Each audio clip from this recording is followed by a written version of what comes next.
The sewing machine's steady hum filled the room, a sound as familiar to Emma as her own heartbeat. She sat hunched over the table, her fingers deftly guiding a strip of fabric beneath the needle.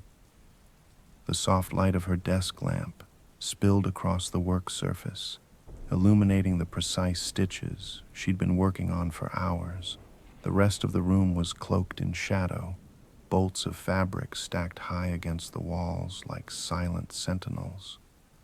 It was late, later than she intended to work, but the custom wedding dress she'd been commissioned to create demanded every ounce of her attention. The bride, an old friend, had insisted on intricate floral embroidery along the hem, a challenge Emma had both relished and regretted. She reached for her tea, now lukewarm, and took a sip, her eyes drifting to the clock. The hands pointed accusingly to midnight. Just one more hour, she thought, turning back to her work. The rhythmic clatter of the machine was hypnotic, almost soothing, and it dulled the edge of the gnawing unease she'd felt all day. She couldn't put her finger on it, but something about the air in her small house felt off, heavy, as if the walls themselves were leaning closer, listening. Emma's home, a modest one-story cottage, had always been her sanctuary. The sewing room in particular was her haven, a place where the chaos of the world faded away, leaving her alone with her craft. But tonight, the room felt different. The usual coziness had been replaced by a faint chill, the kind that crept up your spine when you realized you weren't as alone as you thought.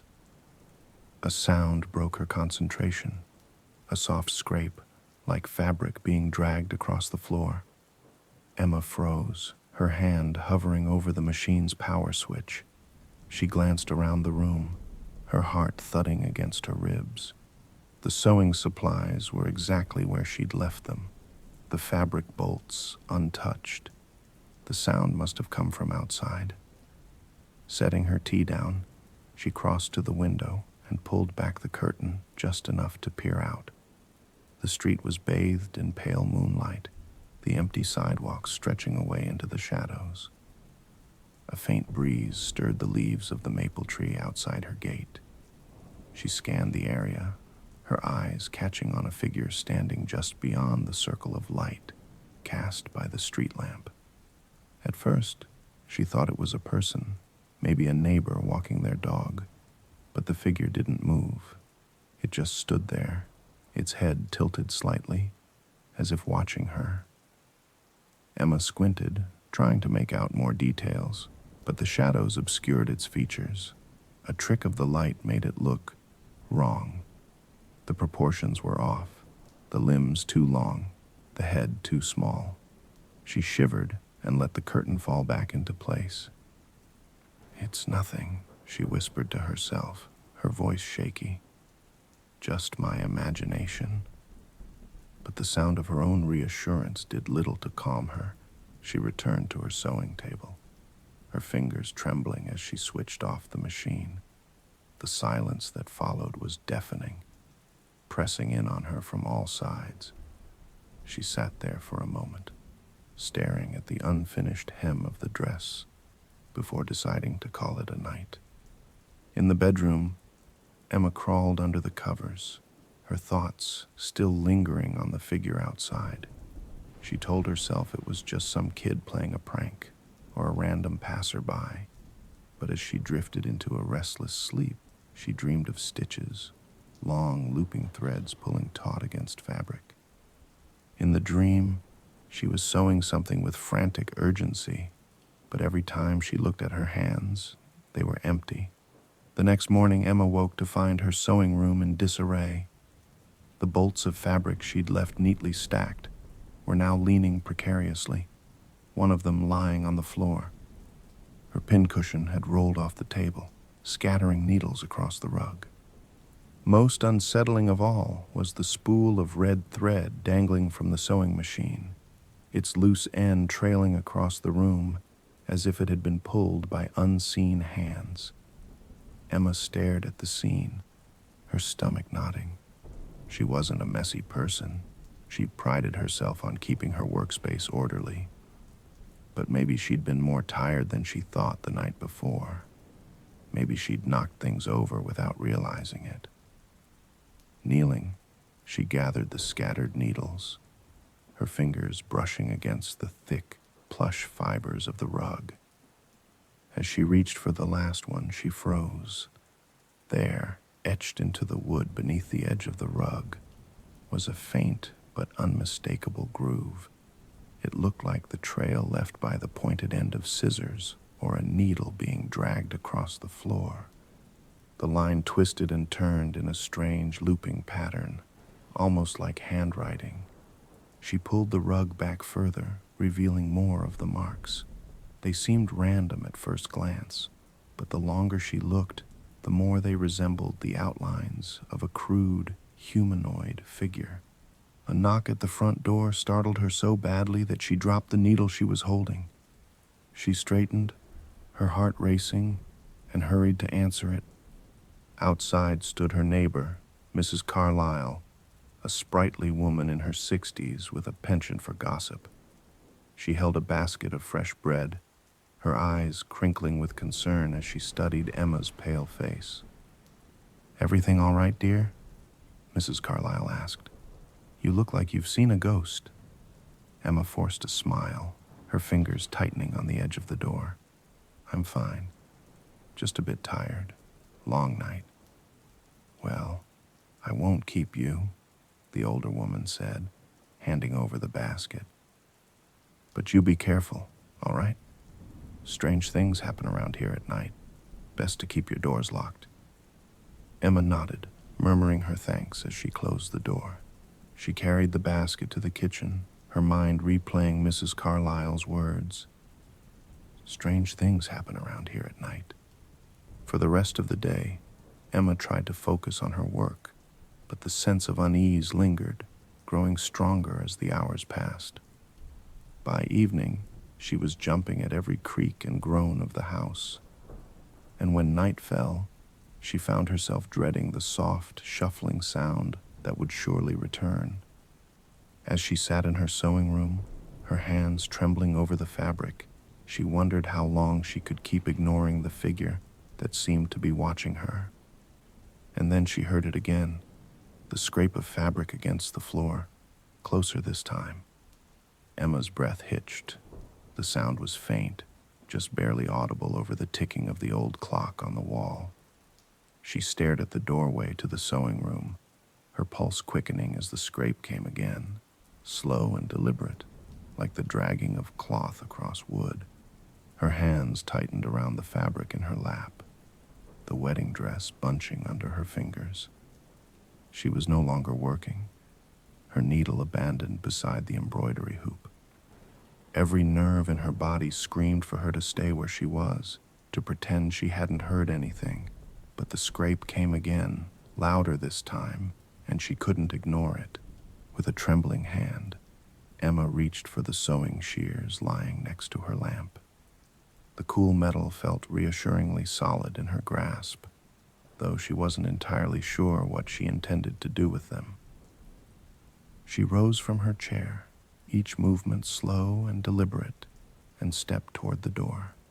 The hallway beyond was dark, the light from the sewing room spilling out and casting elongated shadows that seemed to ripple unnaturally.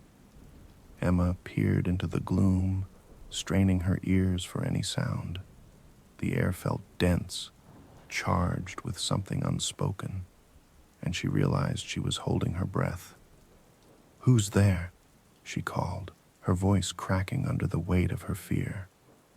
No answer. The scrape came again, this time from the direction of the living room. Her heart pounded in her chest as she crept forward, the wooden floor cool beneath her bare feet. The light switch for the hallway was only a few steps away, but those steps felt endless.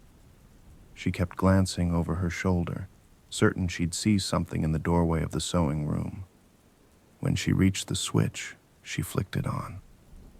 The hallway flooded with light, and the oppressive shadows retreated. Emma exhaled shakily, her grip on the scissors tightening. She moved toward the living room, her steps cautious, each one accompanied by the faint creak of the old floorboards. The living room was empty. Everything was as it should be. The sofa, the bookshelf, the small coffee table cluttered with magazines and a half-burned candle.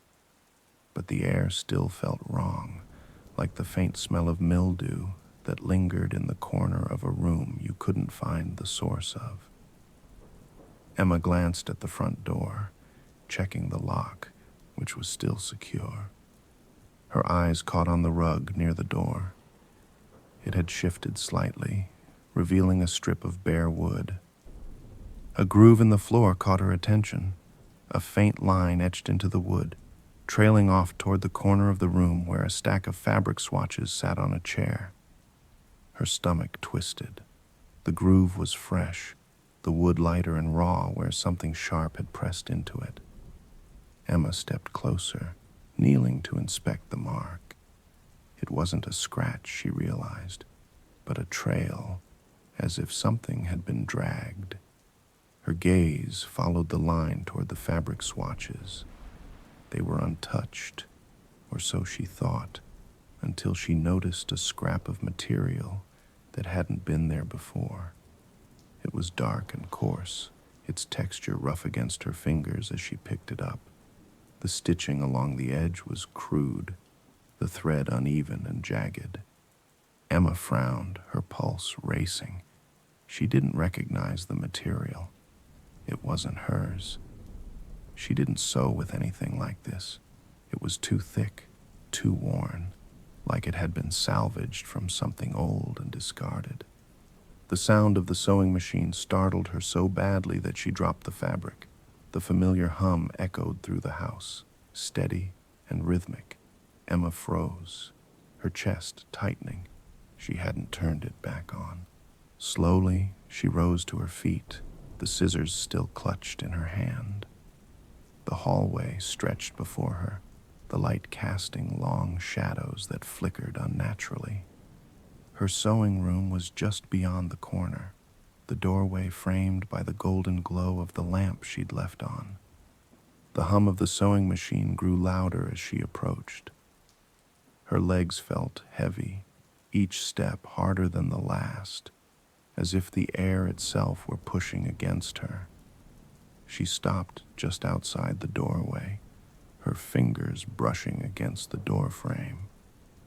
The machine was running. The needle moved up and down with mechanical precision, pulling a spool of red thread through the material beneath it. But Emma wasn't at the table. No one was. Her gaze fell to the fabric under the needle. It wasn't the wedding dress. It was the same coarse material she'd found in the living room, stitched together in crude, jagged lines. Emma stepped into the room, her throat dry. The sewing machine stopped abruptly, the hum cutting off as if it had never been there. The sudden silence pressed against her ears, making her head swim. She reached for the fabric, her hand trembling. As she lifted it from the table, her stomach lurched. It wasn't just a scrap, it was shaped, sewn together into something resembling an arm. A crude, patchwork arm with jagged stitching running down its length, ending in rough, triangular shapes that suggested fingers. Emma dropped it, stumbling back, her breath coming in short, panicked gasps. Her gaze darted around the room, searching for an explanation, for anything that made sense. And then she saw it. In the corner of the room, just beyond the reach of the lamp's glow, stood a figure. Its body was a patchwork of fabrics, stitched together in haphazard lines. Its button eyes glinted faintly, one larger than the other, and its head tilted slightly as if watching her. Emma couldn't scream. She couldn't move. The figure didn't step forward, didn't need to. The weight of its presence pressed down on her, suffocating. The sewing machine began humming again, the needle moving on its own. The arm she had dropped, lay motionless on the table, but the spool of red thread began to unspool, the loose end curling toward the figure in the corner like a beckoning hand. Emma stumbled backward, the scissors slipping from her grasp. Her back hit the wall, and she slid down, her body trembling as the figure stepped into the light. The last thing she saw before her vision blurred with tears was its hand reaching for the spool, its jagged fingers wrapping around the thread. Emma didn't sleep that night. She sat huddled in her bedroom, clutching the scissors she'd dropped earlier, her mind racing. The image of the stitched figure seared into her thoughts, its jagged edges and mismatched fabric burned into her memory. She kept the door locked, the curtains drawn tight, but she could still hear faint noises coming from the sewing room, the hum of the machine, the soft scrape of thread pulling taut. By the time dawn broke, Emma's hands were trembling with exhaustion.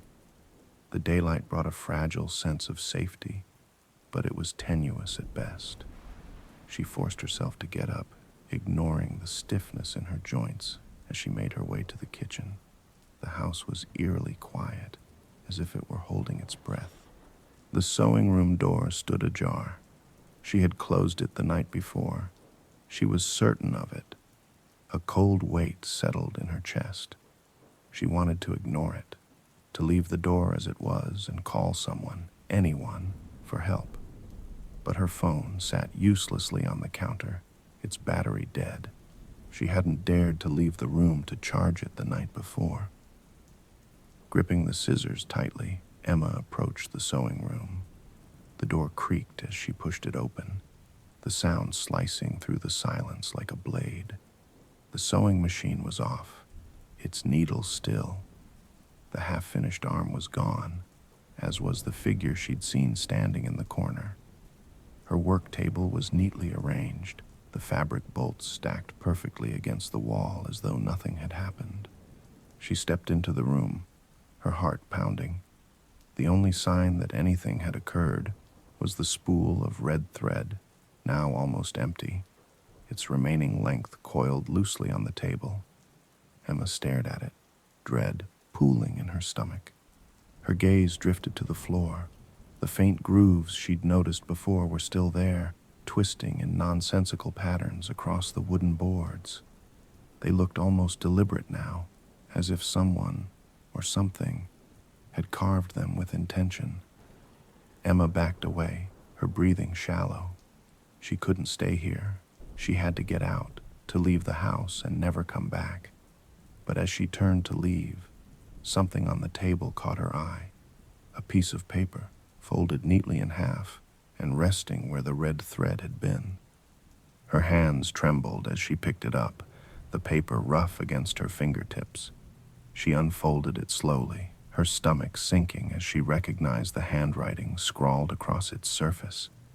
It was hers. "Finish it." The words blurred as tears filled her eyes. She staggered out of the sewing room, clutching the note tightly, and nearly collided with the kitchen table. Her mind raced with questions she couldn't answer. Had she written it? When? Why couldn't she remember? She glanced at the wedding dress still hanging on the mannequin near the window. The hem, which had been unfinished the night before, was now complete. The floral embroidery she'd been painstakingly working on was perfect, more intricate than she ever could have managed in a single sitting. Emma collapsed into a chair, her head in her hands. She couldn't make sense of it. The events of the night felt like a fever dream, but the evidence was undeniable. Something was happening, something beyond her comprehension. The day passed in a haze. Emma avoided the sewing room entirely, refusing to even glance at the closed door.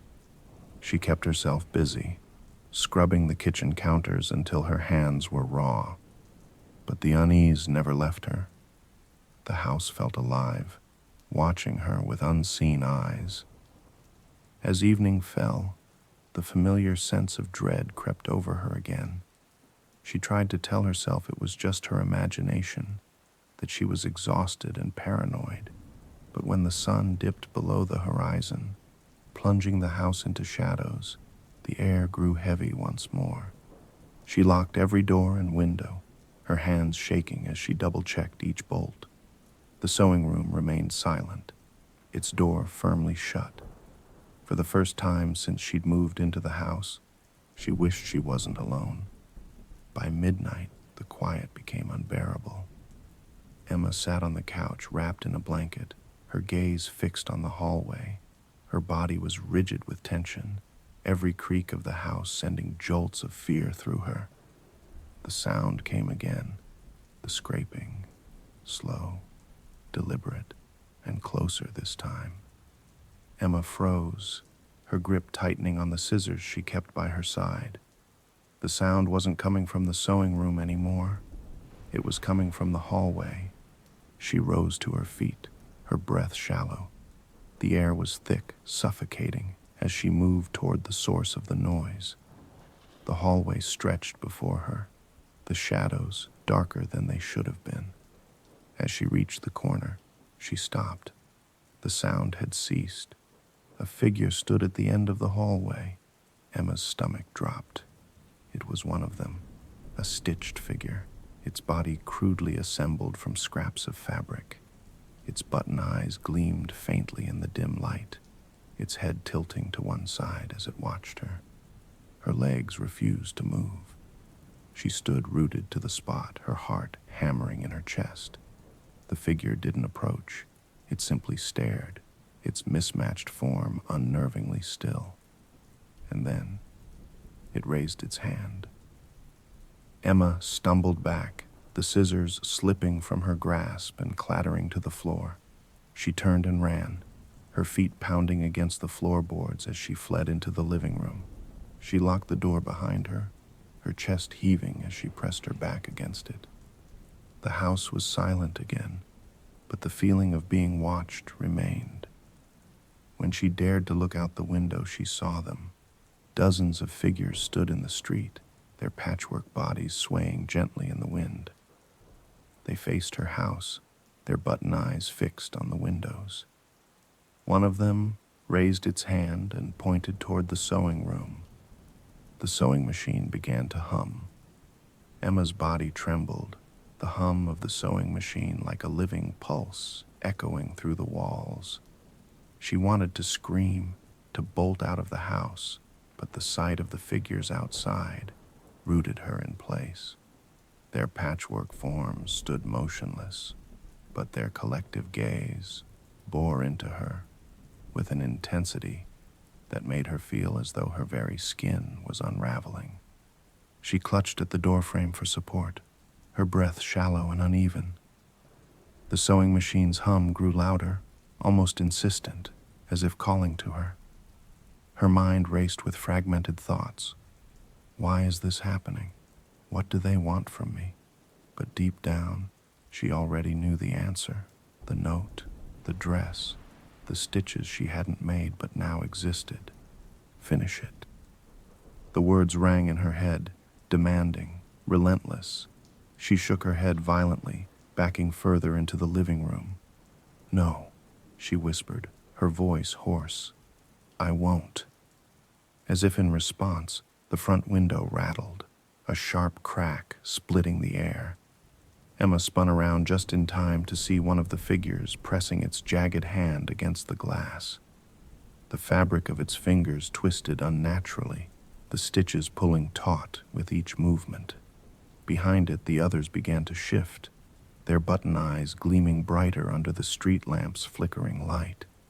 Her stomach churned, the bile rising in her throat as the reality of her situation became undeniable. They weren't just watching, they were coming. The sewing machine's hum abruptly cut off, replaced by the unmistakable sound of the needle punching through fabric. The rhythmic clatter sent chills down her spine. She forced herself to move, darting into the hallway and toward the sewing room. Her hand trembled as she gripped the door handle, the cold metal biting into her skin. Inside, the room was no longer as she had left it. The sewing machine worked on its own, the needle driving up and down with mechanical precision. Thread spilled from the nearly empty spool, winding its way through the fabric beneath the needle. Emma's stomach dropped as she saw what was taking shape. A figure, its form nearly complete, stitched together from scraps of fabric she recognized as her own. Pieces of her old dresses, discarded remnants, even the curtains from the living room, all of it had been repurposed to create the thing that now sat in the sewing machine's light. Its limbs were long and spindly, its torso uneven but grotesquely lifelike, and its head was still incomplete, the jagged stitches waiting for something to finish them.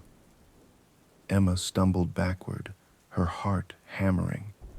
She turned to flee, but the doorway was no longer empty.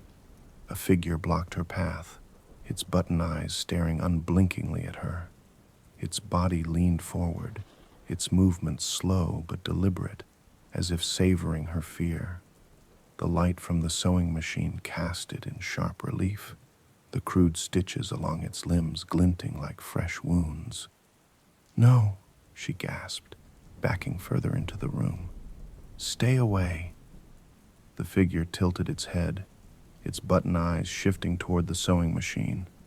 The needle stopped abruptly, the silence that followed almost deafening, and then, with excruciating slowness, the incomplete figure on the table turned its head toward her. Emma screamed, grabbing the nearest object, a heavy fabric cutter, and hurling it at the machine.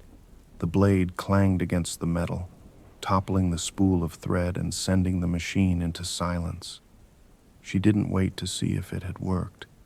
She darted toward the window, fumbling with the latch, her breath ragged and uneven. The glass was cold beneath her fingers, but as she pushed it open, the street outside greeted her with an even more horrifying sight. The figures were closer now, their patchwork bodies pressing against her fence. The one she had seen at the window earlier stood in the front yard, its head slowly turning toward her. Emma's knees buckled, and she dropped to the floor. The sewing room was a cacophony of stillness and weight, the silence heavy as she struggled to think. Her gaze flicked toward the unfinished figure on the table. Its button eyes, still mismatched, seemed to follow her. "What do you want?" she choked, tears streaming down her face. The answer didn't come in words, but in action. The sewing machine jolted to life again, its needle resuming its relentless work. The figure's head began to take shape, the stitches moving as though guided by unseen hands. Emma's vision blurred with tears, and her hands gripped her temples. She couldn't think, couldn't focus, but one thought rose above the chaos, a voice in her mind that wasn't entirely her own. Finish it. Her hands moved without her consent, trembling as they reached for the fabric. She fought against the compulsion, but her fingers grasped the needle lying on the table. The red thread pulled taut as she picked it up, the material soft and warm against her hands. "No," she whimpered, her voice barely audible. "Please, no." Her hands ignored her protests. She sat before the sewing machine, the needle in her grasp sliding into the fabric. The stitches she created were precise, elegant, even as her mind screamed at her to stop. The figure on the table shuddered with each stitch, its body twitching as if awakening. When the final thread pulled through, Emma dropped the needle. Her body sagged against the table as the figure sat upright, its head now fully formed. Its button eyes turned to her, unblinking, and its stitched mouth pulled into a grotesque semblance of a smile. The sound of scraping fabric filled the room as the other figures entered, their jagged bodies blocking the door and surrounding her. The one she had finished stood, its limbs moving with unnatural grace. It reached out, its fingers brushing her cheek with a gentleness that made her shudder. Then, with one swift motion, It placed a piece of coarse fabric on the table in front of her. The meaning was clear. Start again. The sewing machine hummed. Emma's trembling hands reached for the needle. She couldn't stop herself. She could only obey. Emma's body moved as if it no longer belonged to her, her trembling hands guided by an unseen force. The needle pierced the coarse fabric in a steady rhythm, the thread pulling tight with each stitch. She tried to resist, screaming internally, but her body remained a puppet, obeying commands she couldn't hear. The room was suffocating, the air thick with the scent of old fabric and machine oil.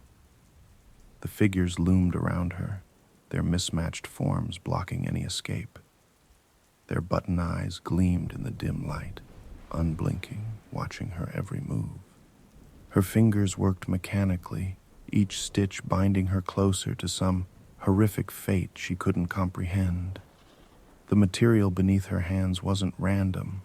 It was deliberate, each piece telling a story she didn't want to understand. Scraps from her old clothes, her curtains, even pieces of the wedding dress she'd been working on, all woven together in a patchwork horror. As she sewed, she began to feel a strange sensation in her chest, a tugging, as if something deep within her was unraveling. She gasped, her breath shallow, and glanced down. The hem of her shirt had come undone, the threads pulling themselves free and floating toward the figure before her. Her skin beneath was pale, almost waxy, like fabric stretched too tight. "No," she whimpered, her voice barely audible. "This isn't real. It can't be real." The figure she'd just completed stepped closer, its stitched mouth curving into a grotesque smile. It raised its hand, brushing her cheek with a jagged, fabric-covered finger. The touch was cold, unnatural, and sent a shiver through her entire body. The scraping noise of the sewing machine grew louder, more insistent, as if urging her on. Her hands continued their work, creating another figure, each stitch pulling the thread tighter. She realized with dawning horror that the scraps were no longer coming from her surroundings. They were coming from her. The fabric of her shirt, her skirt, even her skin, was slowly disappearing, piece by piece, as if being reclaimed. Her vision blurred with tears, but the figures surrounding her remained sharp, their button eyes gleaming with malicious intent. The one she'd just finished reached down, lifting the incomplete figure from the table and cradling it like a newborn. It tilted its head toward her, as if waiting for her to finish. "I won't do this," Emma hissed through clenched teeth, fighting against the compulsion. She tried to throw the needle down, to stop the work, but her hands refused to obey. The needle moved with precision, as if her muscles had been rewired. The figures closed in, their presence pressing against her like a physical weight. Their patchwork bodies swayed, the stitches along their limbs pulling tight with each movement.